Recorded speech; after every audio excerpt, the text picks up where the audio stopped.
Hi, my name is Jacqueline DeBartelo, and I'm presenting on a poster called Using Stimulus Equivalence to Teach High School Athletes Protein Content. Protein is a very important macronutrient for all athletes. Adequate protein intake plays a crucial role in muscle growth and development, in maintaining muscle endurance, and also optimizing athletic performance. It's especially important for adolescent athletes who require higher amounts of protein due to the typical demands of normal growth and development that occur during adolescence. Stimulus equivalence is equivalence-based instruction procedures that target a few relations within a stimulus class and facilitate the emergence of untaught derivations within the same stimulus class. Equivalence-based instruction paradigms have shown utility in the area of nutrition by teaching portion size, caloric content, and carbohydrate content.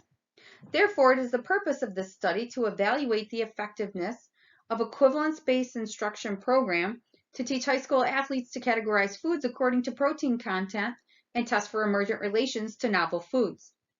It's also the purpose of this hypothetical study to assess knowledge generalization to the applied setting with food record of daily gram intake for each participant. In this hypothetical study, there are 3 adolescent athlete participants, ranging in age from 14 to 18 years old. The setting is a computer lab with a table, chairs, and desktop computer. There are 4 dependent variables. Correctly sorted stimuli, defined as placing laminated food items under appropriate protein value card categories. Trials to criterion, defined as the number of trials it takes to achieve the 95% mastery criteria during discrimination training. Correct response, defined as matching sample stimulus cards to the correct comparison stimulus. And daily gram of protein intake, defined as written record of gram weight of protein consumed in a 24-hour period. This hypothetical study uses a pre and post test within subjects' research design. It also uses a pre and post test record food log for protein intake. During the pre and post sorting test, 21 laminated food stimuli cards were randomly assigned and shuffled in a deck. They were put on the table in front of the participant. There were also 3 protein category cards, less than 10 grams, 10 to 20 grams, and more than 20 grams. They were displayed on the table in front of the participant within arm's reach. The participants were asked to sort the stimuli cards into the correct corresponding protein category based on their protein content. Once completed, the incorrectly sorted stimuli were used in the conditional discrimination training in order to individualize for each participant. Conditional discrimination took place on the desktop computer. There were 12 individualized stimuli for each participant. Set A was the protein category cards. Set B included 6 food stimuli. Set C also included 6 food stimuli. The stimuli appeared 4 at a time in each corner of the desktop monitor. There were 3 food items and 1 protein category. Relations for A and B and A and C were trained to mastery criterion, which equaled 95% correct responding.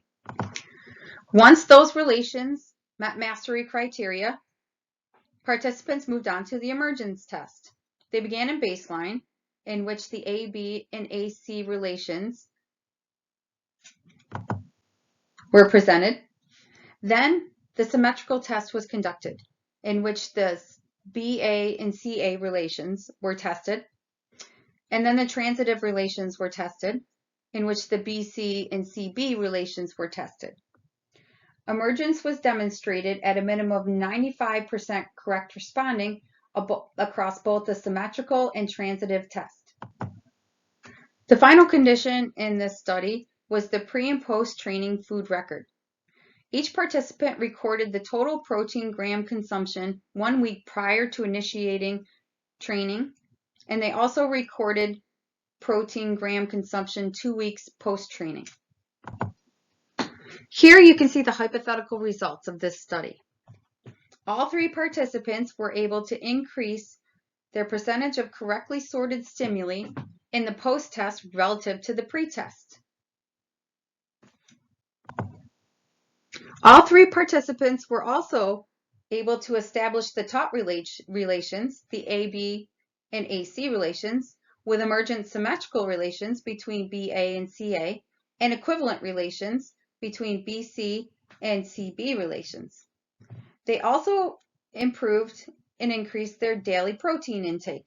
Participants demonstrated increased grams of protein intake during post-training relative